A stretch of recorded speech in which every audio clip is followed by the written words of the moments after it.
Holy shit. That is the only way I can describe this movie. Holy shit. Hello there, CriterioNate here.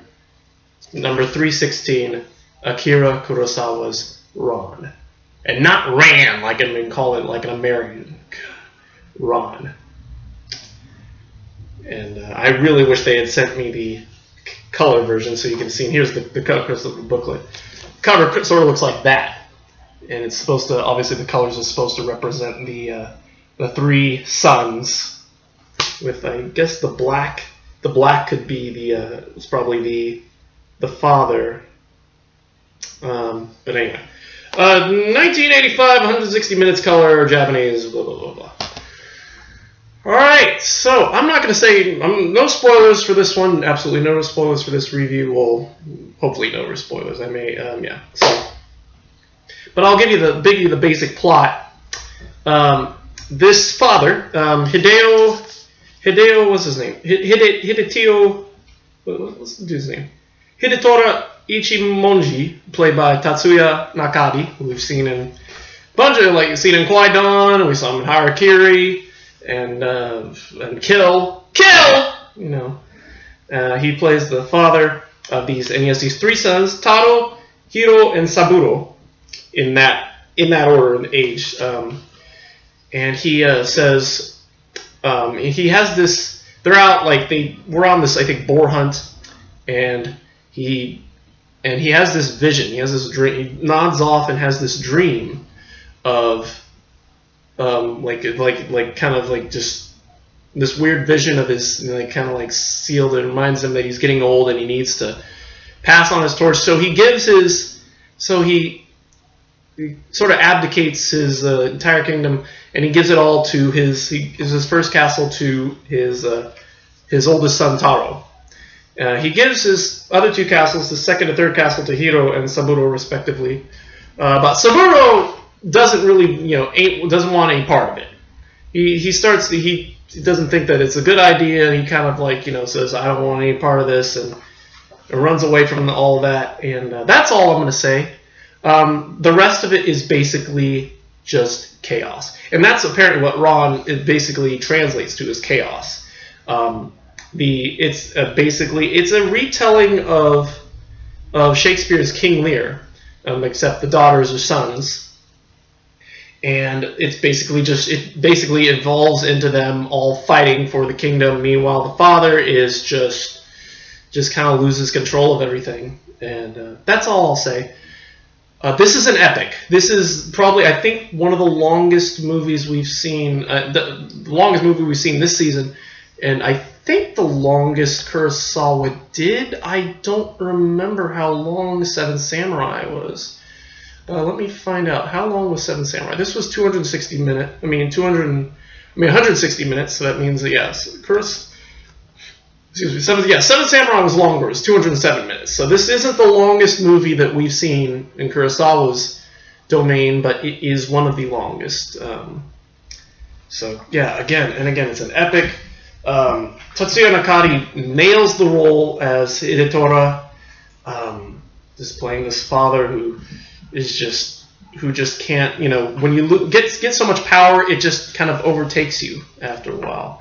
You start having visions of wrongdoings, and that's what happens to the father in this play. As well as the women in this movie as well are also overtaken by power and use it to control the men in this movie. I won't say how. That's all I'll just say about that. And it's interesting. I guess the production was done by Sergei Silverman and Masato Hara, who Sergei Silverman, who was a French producer. And so that's why a lot of the production, I think the titles are also in French as well. So yeah, there's that. And I guess they helped him fund the movie because Kurosawa was having difficulty. And, it cost them $11 million to make this movie. It took them, took him over 10 years he had been writing the movie for 10 years. Meanwhile, he had made Kajimura. Apparently, Kajimura, which we've seen, was kind of a precursor. He considers it kind of a trial run of Ran, and I can see that. I can totally see that, being happening. So, and they are similar. They're similar in the grand scale of the movies. Obviously, Ran surpasses Kajimusha completely. So anyway, that's all I'm going to say. Well, I say that now, but that's basically it. That's all I'm going to say. Again, Kurosawa knocked it out of the park. I want this movie. It's fantastic. Of course, there's only one little problem. It's out of print. Like all the best movies, it's out of friggin' print. Now that being said, it's not completely out of print. Studio Canal apparently owns the rights to it right now, and they are the main distributors. They put it out on DVD and Blu-ray 6 years ago, 2010. And yet, even that being said, I guess they don't want Criterion to have it.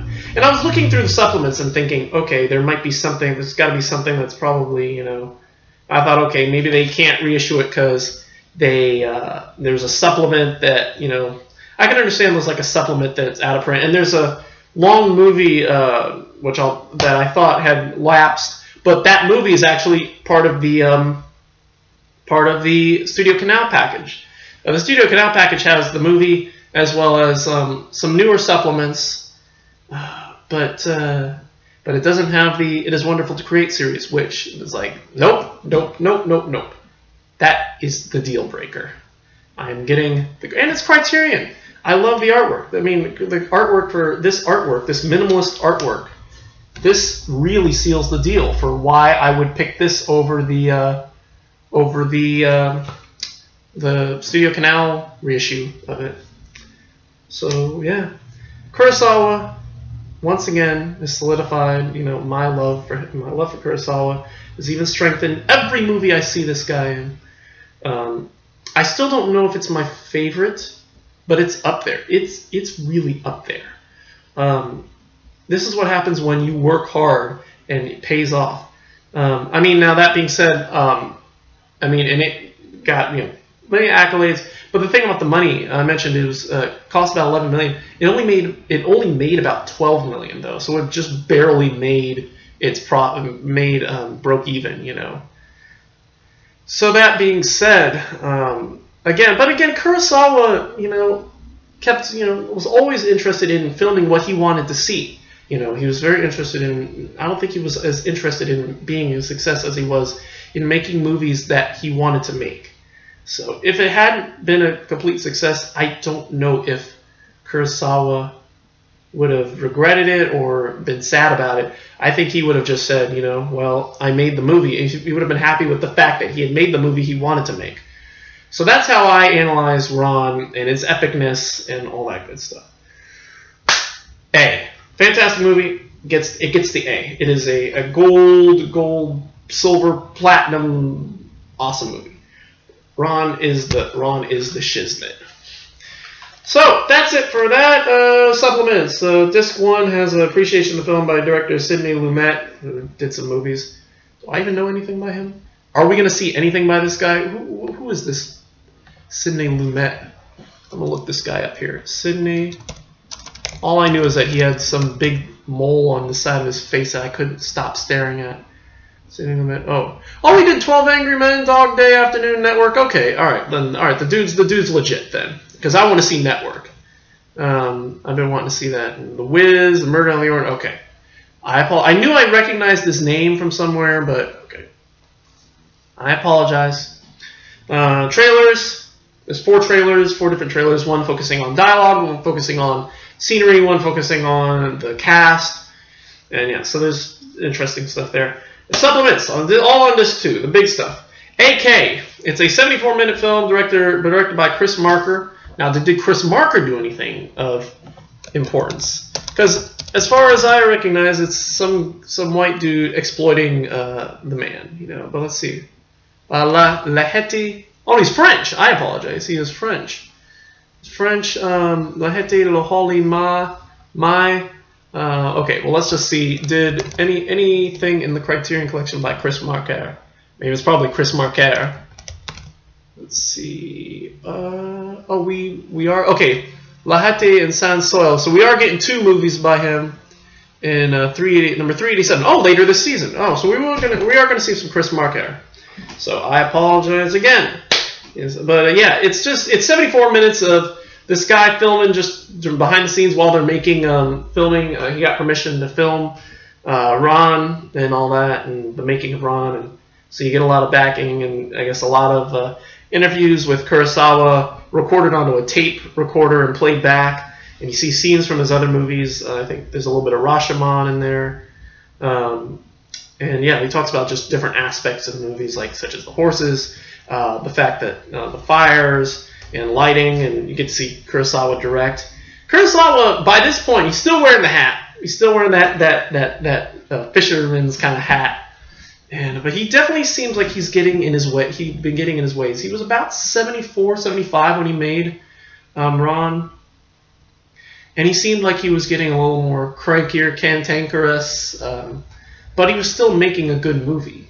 So that, what can I say? So it's a really neat film if you want to really watch, all the makings. You want to see a lot of behind the scenes clips of Ron. And of course, there's the 30-minute documentary from the Akira Kurosawa's Wonderful to Create series, which is essential. I love them. We have interviews with all a lot of people who worked on the movie and a lot of behind the scenes stories, a lot of interesting things. Let's see if I can find one. And stories with Tatsuya Nakari talking about how he wore the makeup and how it was like basically I think rubber. It was like rubber and the hair was hard to get off, and so he would just sometimes just tear it off. I think we said when it was last time he tore it off and threw it on the ground or something. And the actress who played Lady Yuita, what was her name? Cade, Mieko Harada.